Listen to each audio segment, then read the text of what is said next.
Hey there! Today I want to talk about one of the most profound teachings of Jesus, the Sermon on the Mount.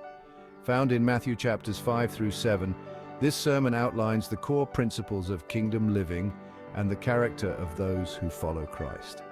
Let's start with the Beatitudes. Jesus begins by describing the blessed state of those who embody kingdom values.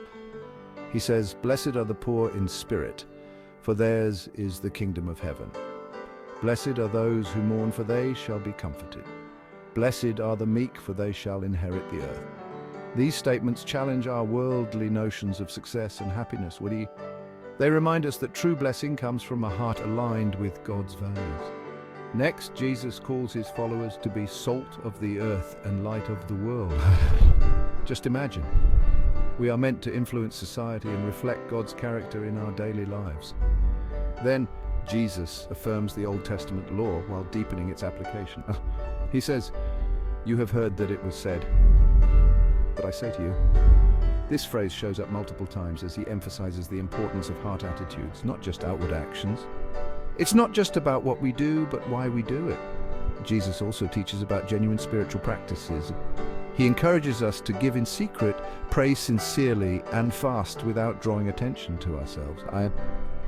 These are acts of worship meant to deepen our relationship with God, not to impress others. Well, trusting God's provision is another key theme. But Jesus tells us, "But seek first the kingdom of God and his righteousness, and all these things will be added to you."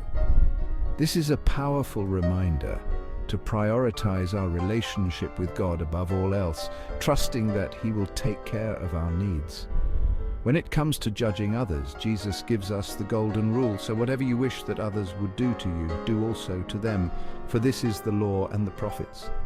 It's a simple yet profound way to live out God's love in our interactions with others.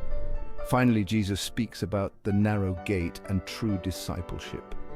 He says, "Everyone then who hears these words of mine and does them will be like a wise man who built his house on the rock." Our faith is not just about hearing Jesus' words, but putting them into practice.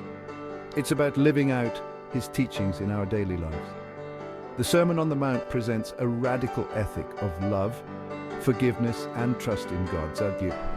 It challenges us to live as citizens of his kingdom in a fallen world.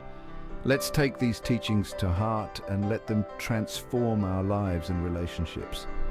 Thanks for joining me today.